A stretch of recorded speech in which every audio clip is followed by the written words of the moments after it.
अभी 1 फरवरी को रिजल्ट आए। आप में से बहुत सारे लोग चार्टर्ड अकाउंटेंट बन गए। आप लोगों को बहुत बहुत बधाई हो। कुछ स्टूडेंट इस बार पास नहीं कर पाए। वो लोग बहुत ज़्यादा डिमोटिवेटेड हैं। उनको ये समझ नहीं आ रही कि उनको आगे क्या करना चाहिए। डिमोटिवेट होने से कुछ नहीं होना है। आपको बस एक चीज़ सोचना है कि ये क्यों हुआ, उस चीज़ों को थोड़ा सा एनालिसिस करना है। इसमें 2 रीज़न हो सकता है। आपके खुद के मिस्टेक्स हो सकते हैं या फिर आईसीएआई का जो कुछ केयरलेस एग्जामिनर है उसके मिस्टेक्स की वजह से भी हो सकता है। चाहे मिस्टेक किसी का भी हो, जो हो चुका है वो बदल नहीं सकते। हाँ, एक काम कर सकते हो, अगर आपको लगता है कि आपने पेपर बहुत अच्छा लिखा था लेकिन मार्क्स अगर जो आपके एक्सपेक्टेशन के हिसाब से मार्क्स नहीं आए, तो सर्टिफाइड कॉपी के लिए आप अप्लाई कर दीजिए और पढ़ना स्टार्ट कर दीजिए। दूसरा, कोई आपके पास उपाय नहीं है और अगर कोई सीट अगर आंसर शीट आपका अच्छे से चेक नहीं करता है तो उसमें मैक्सिमम 10 to 15 मार्क्स की वेरिएशन आता है। ऐसा नहीं है कि आपको आना चाहिए था 90 मार्क्स और दे देगा 10 मार्क्स। आज तक ऐसा मैंने एक भी पेपर नहीं देखा है। तो अगर मार्क्स नहीं आया है तो कहीं ना कहीं इसमें आपकी भी कुछ मिस्टेक्स होंगे या कुछ कैलकुलेशन मिस्टेक्स होंगे, ये एक्सेप्ट करना पड़ेगा। जब तक आप इस बातों को एक्सेप्ट नहीं करोगे कि आपकी मिस्टेक है, तब तक आप में इम्प्रूवमेंट नहीं आएंगे जो अपना मानना है। हमारे पार्ट की जो डिफ़ॉल्ट है या डिफेक्ट है उसी को हम करेक्ट कर सकते हैं। आईसीएआई की पार्ट की जो डिफेक्ट है वो हम करेक्ट नहीं कर सकते हैं और उसमें बहुत ज़्यादा का वेरिएशन नहीं आता है। ये जितना जल्दी एक्सेप्ट कर लेंगे हम उतना जल्दी पढ़ना शुरू कर लेंगे। सबसे पहला, अब आप में से कुछ स्टूडेंट ऐसे हैं जिन्होंने एक ग्रुप का एग्ज़ामिनेशन दिया, नेक्स्ट ग्रुप का प्रिपरेशन उन्होंने जस्ट रिजल्ट एग्ज़ामिनेशन के बाद शुरू कर दिया, लेकिन उनका जो ग्रुप है वो क्लियर नहीं हो पाए। अब उन लोगों का ये मानना है, क्या मुझे दोनों ग्रुप देना चाहिए या मुझे एक ग्रुप ही देना चाहिए। तो ज़्यादातर इस तरीके का क्वेरी था, तो मुझे लगा कि इंडिविजुअली मैं आप लोगों को गाइड करूँ, इससे ज़्यादा अच्छा है कि मैं कुछ मिनट्स की वीडियो बना के ही आप लोगों को बता दूं कि जो मेरा ओपिनियन है वो क्या है।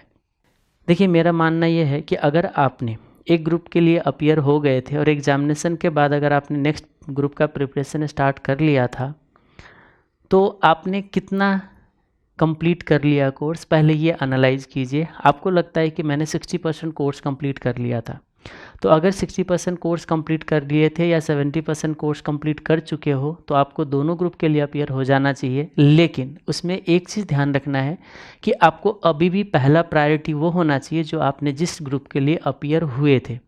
तो आपको क्या करना चाहिए, पहले अभी जितना भी स्टडी टाइम आप डिवोट करते हो, आप डे में जितना भी है उसका 60% टाइम अभी आप उस ग्रुप के लिए दिए, क्योंकि आपका जो 1.5 मंथ है जो आपका गया, अप्रॉक्सीमेटली 2 मंथ कह सकते हैं, इस 2 मंथ में आप बहुत सारे कुछ भूल चुके होगे। तो रिवीजन बहुत ज़रूरी होता है। तो आपको वो जो एग्जिस्टिंग ग्रुप जिसके लिए अपीयर हुए थे, आपको सबसे पहले उस ग्रुप का प्रिपरेशन स्टार्ट करनी अभी फ़िलहाल 2 डेज़ 5 डेज़ या 10 डेज़ कॉन्टिन्यूसली। आप चाहो तो सिर्फ उसी ग्रुप को भी दे सकते हो या 60 to 70% टाइम जो है उस ग्रुप को दे के पहले एक थोड़ा सा एक लगे कि हाँ ये भी अब हमारा प्रिपरेशन होने लग गया, अब मुझे थोड़ा थोड़ा याद आ गए। अब उसके बाद क्या कर सकते हो, 50-50 टाइम दे के एक ग्रुप के लिए 50% और एक ग्रुप के लिए 50%। जैसे मेरा ये मानना होता है कि 1 डे में आपको 4 पेपर का रिवीजन करना चाहिए, फिर अगले 4 डे जो है मतलब नेक्स्ट डे अगेन 4 पेपर का, जैसे मेरा अपना शेड्यूल हुआ करता था। ये मैं मानता हूँ कि कोई ज़रूरी नहीं है कि मैंने जिस तरीके से अपना रिवीजन स्ट्रैटेजी रखा था वही आपको भी सूट करे। कुछ लोग कहते हैं कि मॉर्निंग में हमें स्टडी करना चाहिए, कुछ लोग कहते हैं कि हमें नाइट स्टडी करना चाहिए। मेरा मानना यह है कि आप जिस टाइम पढ़ सकते हो उस टाइम पढ़ो, टाइमिंग की कोई दिक्कत नहीं है। आपका स्टडी बस इफ़ेक्टिव होना चाहिए। जब भी आप पढ़ाई करो उस टाइम मोबाइल स्विच ऑफ होनी चाहिए। हर चीज़ों से आप दूर रहिए। कोशिश कीजिए चेयर टेबल पे बैठ के पढ़े, बेड पे ना पढ़े हम, सबसे बड़ी बात यह है। अगर पॉसिबल है तो नेचुरल लाइट जो है उसमें बैठ के पढ़िए, क्योंकि आपको पता है दिल्ली वगैरह में बाहर की नेचुरल सनलाइट तो आती ही नहीं है, तो इसकी वजह से थोड़ा सा एनर्जी डाउन रहती है। अगर आप बाहर के सनलाइट में पढ़ते हो तो एनर्जी थोड़ा ज़्यादा रहती है। तो कोशिश कीजिए उस तरीके के इन्वायरमेंट पढ़े जब आप पढ़ सकते हो। नाइट स्टडी कर सकते हो, मॉर्निंग स्टडी, जब आपका स्टडी इफेक्टिव होता है उस टाइम पढ़ा करिए। 1 डे में 4 पेपर, अगले दिन 4 पेपर, लेकिन इस तरीके का स्ट्रैटेजी तब रखना है जब आपको लगता है कि दोनों ग्रुप का मेरा प्रिपरेशन ऑलमोस्ट जो है वो 70 to 80% कंप्लीट हो गया है। रिवीजन बस करना बाकी है, तब की बात कर रहा हूँ। अगर लगता है नहीं एक पेपर मुझे लगता है कि थोड़ा सा भी वीक है, तो 1 डे 2 डे जो होते हैं फुल डे दे के उस पेपर को थोड़ा सा ट्रैक पे ले आओ और देन उसके बाद बैलेंस स्टडी करना चाहिए, ये मेरा अपना मानना है। जैसे अगर आपको लगता है जैसे मैं पढ़ता था, मैं फिर अगेन रिपीट कर रहा हूँ, कोई ज़रूरी नहीं है मेरे पढ़ने का स्टाइल आपको सूट करेगा। अगर सूट करता है ठीक है, नहीं तो मैं एज एक एग्जाम्पल देता हूँ जो मैं कैसे करता था। ये देखिए, जैसे कि मैंने यहाँ पे 4 डेज़ का एक प्लान रखा है कि मैं 1 डे में 4 पेपर का रिवीजन करते थे, जिसमें से मान लीजिए ये है मेरा ग्रुप 1, ठीक है। तो मैं अगर ग्रुप 1 का लेता हूँ तो अगले दिन मैं ग्रुप 2 लूँगा, फिर अगले दिन ग्रुप 1, फिर ग्रुप 2। जब मैं सो के उठूँ, मान लीजिए मैं 6 बजे सुबह उठ जाता हूँ, वहाँ से मेरा, अब मान लीजिए आपने दिन का कितने घंटे पढ़ते हो, अगर आप 12 आवर पढ़ते हो तो आपको ये होना चाहिए कि 3 hours 3 hours 3 hours and 3 hours.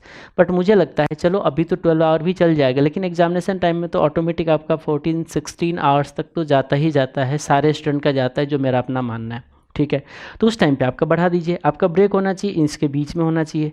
जब भी आप सो के उठो पहला पेपर कोशिश कीजिए थियरी का ले, थियरी के बाद आपको क्या करना चाहिए, जैसे हमने थियरी रखा लो, अगला ले लेंगे एफआर, फिर उसके अगले पेपर लेंगे ऑडिट, फिर उसके अगले लेंगे एफएम एसएफएम, यानी कि हमने थियरी न्यूमेरिकल इस तरीके से बैलेंस करके पढ़ेंगे। कुछ लोग का मानना होता है नहीं सर हम तो 10 डेज़ तक तो एक पेपर पढ़ेंगे, फिर अगले 10 डेज़ एक पेपर पढ़ेंगे।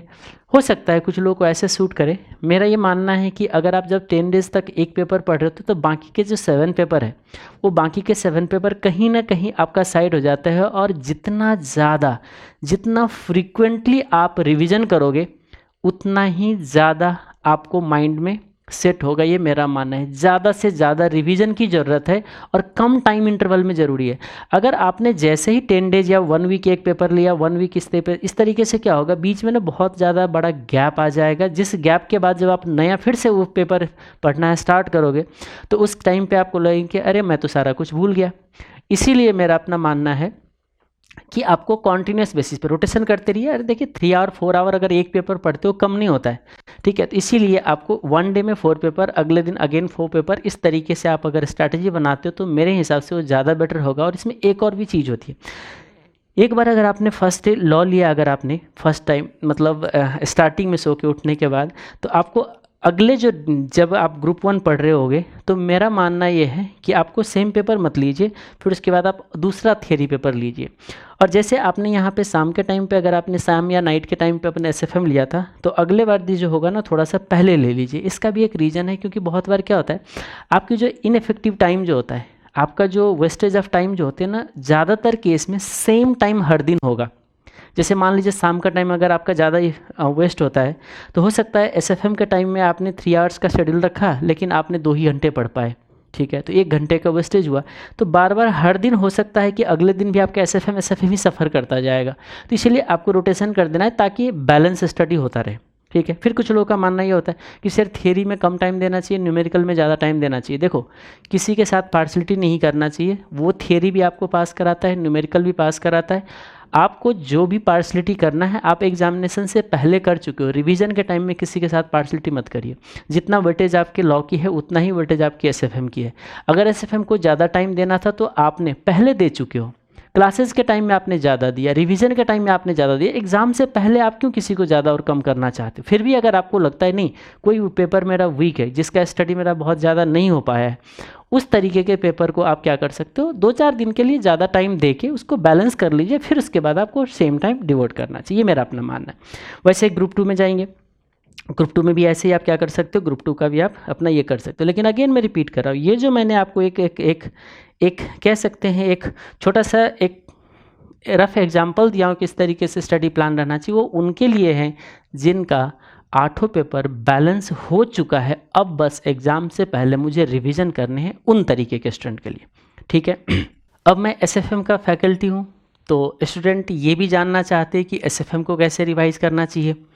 तो एसएफएम के रिवीजन के लिए जो मेरा अपना मानना है कि आपका जो क्लास में पैटर्न होता है, जैसे मैं क्लास में पहले फॉरेन एक्सचेंज कराता हूँ, देन उसके बाद डेरिवेटिव, फिर उसके बाद पोर्टफोलियो, इस तरीके से जो बड़े बड़े चैप्टर्स है उसको हम पहले कवर करते हैं।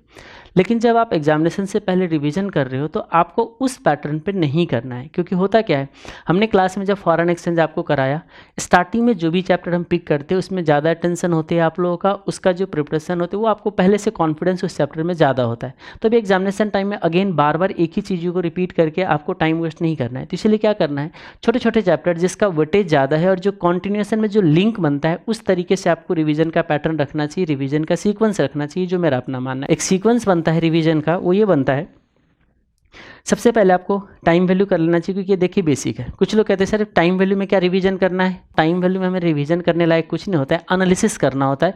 तो वो एनालिसिस का जो कुछ एग्जांपल्स वगैरह ले रखा है उस एग्जांपल के बेसिस पे आपको टाइम वैल्यू को भी रिवाइज कर लेना चाहिए। उसके बाद म्यूचुअल फंड, कोई भी ऐसा अटैम्प्ट नहीं होता है जिसमें क्वेश्चन नहीं आते, बहुत छोटा सा पेपर चैप्टर है लेकिन क्वेश्चन आते रहते, इसलिए हमें उसके बाद म्यूचुअल फंड देखना चाहिए। उसके बाद पोर्टफोलियो मैनेजमेंट, पोर्टफोलियो हमें इसलिए पहले करना है क्योंकि इसमें रिस्क और रिटर्न की हम एनालिसिस करते हैं, और जैसे आप सिक्योरिटी की वैल्यूएशन हो या कॉर्पोरेट वैल्यूएशन में जाते हो तो वहाँ पे रिस्क रिटर्न को यूज़ करना होता है। इसीलिए हमें सबसे पहले पोर्टफोलियो का रिस्क रिटर्न को एनालाइज कर लेना है, उसके बाद आपको सिक्योरिटी वैल्यूएशन पे जाना है।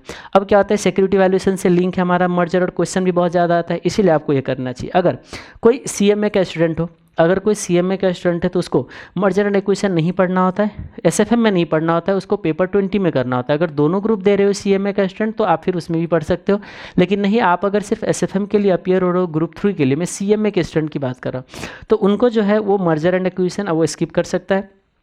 उसके बाद हम कह सकते हैं कि वो कॉर्पोरेट वैल्यूएशन भी स्किप कर सकता है, तो ये दोनों जो नहीं करेगा। सिक्योरिटी वैल्यूएशन में पार्शियली उसको कवर करना होता है, तो पार्शियली उसको जब कवर करना है तो पार्शियली स्किप कर सकता है। तो उसमें मैंने ऑलरेडी क्लास में बता रखा है कि जो बेसिक पोर्शन है जहाँ से हम कॉन्सेप्ट बिल्डअप करते हैं वो जरूर कवर कर लेना चाहिए। सिक्योरिटी वैल्यूएशन का भी इस बार भी जो बहुत सारे क्वेश्चंस है वो सिक्योरिटी वैल्यूएशन का ऑब्जेक्टिव क्वेश्चन भी आया था। कुछ बच्चे अपने आप डिसीजन ले रहे होते कि सर नहीं, हमारे इस बुक में तो सिक्योरिटी वैल्यूएशन है ही नहीं, वो अपने आप छोड़ के जाते। उनको आगे क्या कहते हैं, उनको आगे कैपिटल बजटिंग में भी प्रॉब्लम रहता है, लीजिंग डिसीजन में भी प्रॉब्लम रहता है, क्योंकि हम बहुत वहाँ पे बैलेंस शीट का एनालिसिस करना, इन्वेस्टमेंट क्या होता है, हमें क्या कॉस्ट ऑफ कैपिटल रखना चाहिए, कॉस्ट ऑफ कैपिटल का क्या मतलब, वो सारा चीज़ हम इसी सिक्योरिटी वैल्यूएशन में बताते हैं, जिसका आगे कैपिटल बजटिंग, लीजिंग डिसीजन वगैरह में यूज होता है। तो वहाँ से वो क्या करने लग जाते हैं, मिस। इसीलिए मेरा अपना मानना है कि आपको सिक्योरिटी वैल्यूएशन का बेसिक पोर्सन जरूर देखना चाहिए, ठीक है। फिर उसके बाद मर्जर स्किप कर सकते हो, अगर सीएमए वाले स्टूडेंट हो तो ये स्किप करो, और सीए का न्यू सिलेबस का स्टूडेंट हो तो ये स्किप कर लो। कौन सी, कैपिटल बजटिंग उसको नहीं पढ़ना है, डिसीजन नहीं पढ़ना है, तो ये अपने आप अपने हिसाब से अपना अपना सीक्वेंस आप डिसाइड कर लो, ठीक है। Merger, corporate valuation, capital budgeting, leasing. फिर उसके बाद forex, derivative, international financial management पढ़ने से पहले आपको हमेशा फॉरेन एक्सचेंज पढ़ लेना चाहिए, क्योंकि उसका यूज हो जाता है उसमें। उसके बाद इंटरेस्ट रेट रिस्क मैनेजमेंट, जो कि ओल्ड सिलेबस वालों का ओटीसी डेरिवेटिव नाम से, ओटीसी डेरिवेटिव चैप्टर के नाम से, वो वही है इंटरेस्ट रेट रिस्क मैनेजमेंट। और देन लास्ट में मिसलेनियस।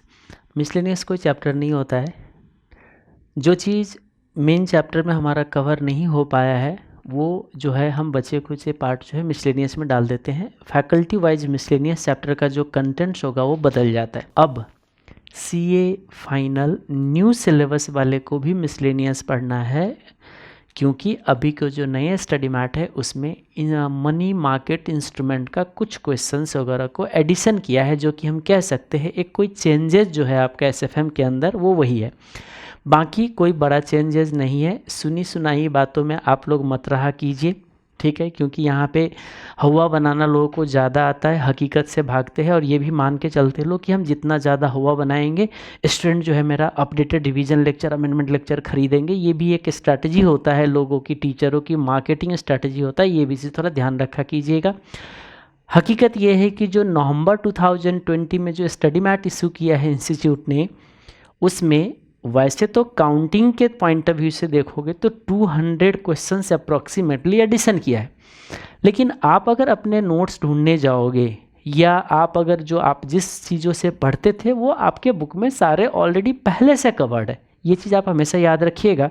मैंने अपने स्टूडेंट के लिए तो चलो रिवीजन कंपैरिजन सीट मैंने बना दिया है, इसको अगर देखोगे आप तो मैंने एक कंपैरिजन सीट बनाया है जिसमें ये क्या हो गया, जिसमें मैंने ये बताने की कोशिश किया है कि हमारा बुक में कौन कौन सी क्वेश्चन जो स्टडी मैट का कौन कौन सी इस तरीके से हमने कंपैरिजन सीट बनाया है। जैसे आप अगर ये चेक करने जाते हो, स्टडी मैट में ये क्वेश्चन हो गए, ये क्वेश्चन 3, 4, 5, 6 है। हमारे बुक के क्वेश्चन नंबर ये सारे हैं, यानी कि ये सारे क्वेश्चन एडिशन है, लेकिन हमारे बुक में पहले से है। वैसे ही आप अगर किसी दूसरे भी फैकल्टी से पढ़े होगे तो ऐसा नहीं है कि ये क्वेश्चंस वगैरह आपके बुक में नहीं होंगे, होंगे 90% चांस है कि होंगे ही होंगे, क्योंकि वो क्वेश्चंस वगैरह नया नहीं है, क्योंकि पहले से ये एग्जामिनेशन में आरटीपी में ये सारे था। तो जो स्टडी मैट थे वो पुराने इंस्टीट्यूट की, जो अगस्त 2019 में इशू किया था इंस्टीट्यूट ने, उसमें सिर्फ 80 क्वेश्चंस के अप्रॉक्सीमेटली दिया था उसने।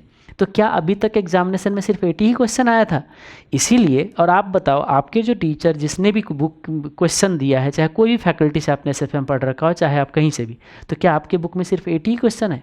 नहीं, आपके बुक में ऑलरेडी 500-600 क्वेश्चन। तो वो 500-600 क्वेश्चन में से अभी जो इंस्टीट्यूट ने डाला है ना, 270 क्वेश्चंस है नए स्टडी मैट के अंदर, जिसमें से हमारे बुक में 265 तो पहले से कवर्ड है। रिवीजन क्लास भी अगर आपने देखा होगा, रिवीजन जो हमने डाला हुआ है, foreign exchange, derivative, portfolio, security valuation, ये 4 जो मेजर चैप्टर का हमने जो रिवीजन वीडियो डाला हुआ है, वो जो वीडियो है वो सफिशिएंट है अभी वाले के लिए भी। उसमें बस ये जो अभी रिसेंट 2 अटेम्प्ट का जो क्वेश्चन हुआ है वो बस अगर कवर कर लेते हो तो आपका कंप्लीट हो जाता है। अब रहा सवाल, ये जो आपका जितने भी एडिशन हुआ है इसका मैं एक अलग से वीडियो बना दूंगा।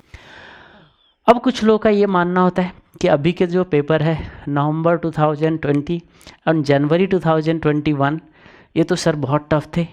ठीक है, टफ इसलिए थे क्योंकि इसमें 4 न्यू क्वेश्चन डाले गए मॉडिफाई करके, 4 न्यू क्वेश्चन, जो कि आप देखोगे तो जून 2009 के बाद, आफ्टर 11 ईयर हम कह सकते हैं, 11-12 ईयर के बाद इस तरीके के डिफ़िकल्ट क्वेश्चन दिए गए थे। तो हो सकता है ICAI ने थोड़ा मेहनत किया हो इस बार डिफ़िकल्ट क्वेश्चन पेपर सेट करने के लिए, क्योंकि आपका पढ़ने का जो टाइम गैप था ना ज़्यादा था।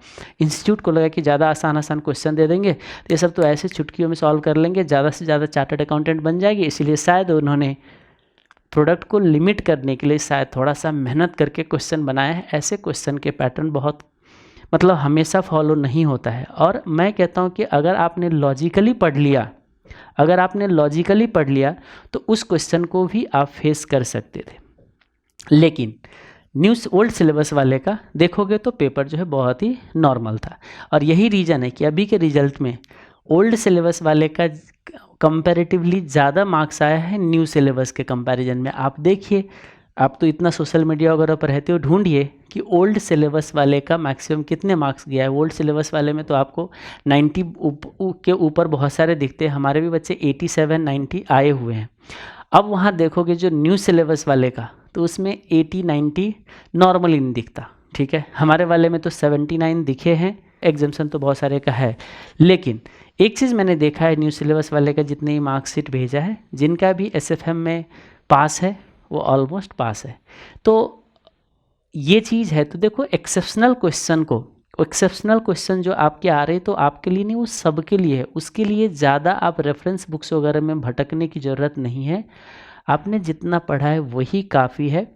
उसी क्वेश्चन में मॉडिफिकेशन करता है, उसमें छोटा मोटा जो मॉडिफिकेशन है आपके लॉजिक से हो जाएगी। नहीं तो जैसे जनवरी 2021 में जो ये फर्स्ट क्वेश्चन कंपलसरी आया था SFM के अंदर, जो weak form of market efficiency using auto correlation test, उस पर कोई भी एक्सपेक्ट नहीं कर सकता क्वेश्चंस, और वो आप पहले से प्रिपेयर करके भी नहीं जा सकते हो। स्टडी मैट में बस 4 लाइन का कॉन्सेप्ट लिख के दे दिया है सिक्योरिटी एनालिसिस में, उसमें कोई एक्सपेक्ट नहीं कर सकते एक फुल फेज न्यूमेरिकल क्वेश्चन।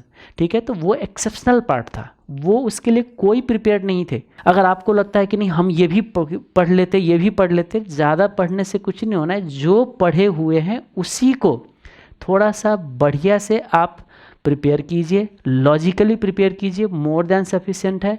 आप ज़्यादा भटकने की कोशिश मत करो। डिफ़िकल्ट पेपर आ गया तो हम ये बुक पढ़ लेंगे, वो बुक पढ़ लेंगे, उससे और ज़्यादा कन्फ्यूजन होंगी और अल्टीमेटली नुकसान आप ही को होगा। ये मेरा सजेशन है। बाकी अगर दूसरे पेपर में अगर आपने बहुत पहले क्लासेज लिए थे तो कोशिश कीजिए टीचर के टच में रहे। एटलीस्ट यूट्यूब जो होते हैं वीकली आप जिस टीचर से पढ़े हो उनके यूट्यूब चैनल पे चले जाया कीजिएगा, लाइब्रेरी एक बार चेक कर लिया कीजिए। ठीक है, या तो उसका नोटिफिकेशन ऑन कर लीजिए। वैसे तो कुछ फैकल्टी ऐसे ही जो कभी यूट्यूब पे कुछ डालते नहीं, तो चलो आपके कोई फैकल्टी अगर यूट्यूब पे कुछ नहीं डालता तो उसकी ऐसी बात नहीं करे, लेकिन मेरे अगर स्टूडेंट हो कुछ तो यूट्यूब का नोटिफिकेशन ऑन रखा कीजिए। अगर कोई चीज़ हम अगर अपडेशन करेंगे या कोई अमेंडमेंट वगैरह कुछ भी डालेंगे, जैसे अभी का ये 5-6 क्वेश्चन है, इन सब का मैं आपको अलग से वीडियो बना के उसमें डाल दूँगा। तो मिलते हैं हम लोग दूसरे वीडियो में। आज के लिए इतना ही। Thank you.